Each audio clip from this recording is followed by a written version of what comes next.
حضرت عبداللہ ابن عمر رضی اللہ تعالیٰ عنہ بیمار ہو گئے، شدید علیل تھے، طبیعت مبارک میں کمزوری آ گئی، کچھ کھانے کو دل نہیں کرتا تھا، گھر والے بار بار کہتے کچھ کھا لیجئے کچھ کھا لیجئے، نہیں کھاتے تھے۔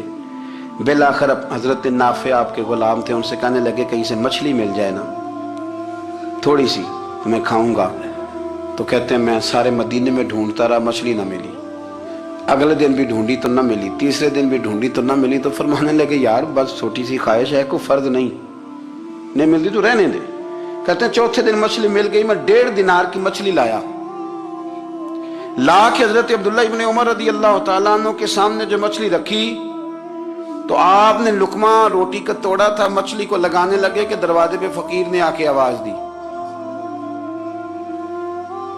کچھ کھانے کو دو۔ تو حضرت عبداللہ ابن عمر نے روک لیا اور ہنسے۔ کئی دفعہ دے ہم بھی دیتے ہیں پر ہمارا چہرہ دیکھنے والا ہوتا ہے، اتنے ہم غصے میں ہوتے ہیں، دے دیتے ہیں، لیکن جو چھلوٹیں ہوتی ہیں نا چہرے والی وہ گنی نہیں جاتی۔ ہنسے، فرمایا دیکھو میرا اللہ کتنا کریم ہے، وہ مجھے بچانا چاہتا ہے، اٹھا بار دیا جا کے۔ تو خادم اب حکم کا پابند تھا، وہ لیت اللہ تو کر نہیں سکتا تھا، وہ گیا اور جا کے دے آیا۔ فقیر جب سارے محلے سے آٹا اکٹھا کر لیتے ہیں تو پھر ایک جگہ جا کے بیچتے بھی ہیں۔ دے آیا، وہ 2 گلیاں آگے گزرا تو میں پیچھے دوڑا گیا، میں نے کہا سچ بتا کھانی ہے کہ بیچنی ہے؟ وہ کہنے لگا جو بھی سبب لگ جائے کر جاؤں گا، آپ نے دے جو دی ہے۔ تو کہتے ہیں میں نے اسے کہا کہ یہ 1.5 دینار کی میں نے خریدی تھی، اگر تو 2 دینار کی مجھے بیچ دے تو آج کل مچھلی مدینے میں مل نہیں رہی، تو میں اپنے آقا کو دے دوں گا، وہ یہی کھائیں گے، بیمار ہیں۔ تو کہنے لگا جی بسم اللہ، مجھے کیا اعتراض ہے، 2 دینار مل رہے ہیں، 1.5 کی مچھلی، اور 1.5 کی بھی کسی نے نہیں خریدنی تھی، اب تو پک گئی۔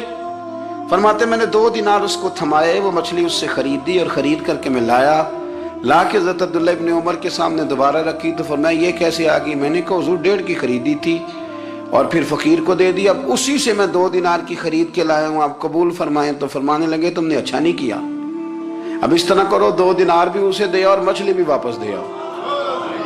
عرض کی حضور کیوں؟ فرمایا تم نے قرآن نہیں پڑھا؟ حضور پڑھا ہے۔ فرمایا رب فرماتا ہے لن تنالوا البر حتی تنفقوا مما تحبون، تم بھلائی کو اس وقت پہنچو گے جب اپنی پیاری چیز راہ خدا میں خرچ کرو گے۔ امام غزالی نے لکھا ہے، فرمانے لگے دیا، تو وہ حضرت نافع کہتے ہیں میں دینے گیا، دے کے واپس آیا تو کچھ پریشان تھا، کیونکہ مجھے بھی 4 دن ہو گئے تھے نا تلاش کرتے، تھوڑی طبیعت میں مایوسی تھی کہ اتنی محنت سے میں نے لایا اور آپ نے واپس کر دی۔ تو حضرت عبداللہ ابن عمر نے مجھے قریب بٹھایا، پھر مجھے تھپکی دی، فرمانے لگے پتر میں نے ویسے بھی کبھی جھوٹ نہیں بولا، اور آج کل تو میں ویسے ہی بیمار ہوں، ٹائم ہی نہیں، وقت ہی نہیں، موقع ہی نہیں جھوٹ بولنے کا، میں تجھے سچ بتاؤں مجھے مچھلی کھا کے اتنا سکون نہیں ہونا تھا جتنی اللہ کے راستے میں خیرات کھا کے مجھے سکون ہوا۔ تو تجھے تو میری راحت سے غرض ہے نا کہ مجھے راحت کیسے ہوتی ہے، تو مجھے سکون ملا ہے راہ خدا میں دے، میں نفسانی خواہش پوری کر لیتا تو یہ میرا نفس کل پھر مجھ سے مچھلی مانگتا، پرسوں کہتا نہیں چھوٹے گوشت کی یخنی بھی چاہیے۔ ہم لوگ الجھ گئے ہیں، بہت بڑے قیدی ہیں اپنے آپ کے، بڑے قیدی ہیں، سارا دن اپنی خواہشات کی تکمیل میں بھاگے رہتے ہیں، بڑے بڑے سونے نوجوان۔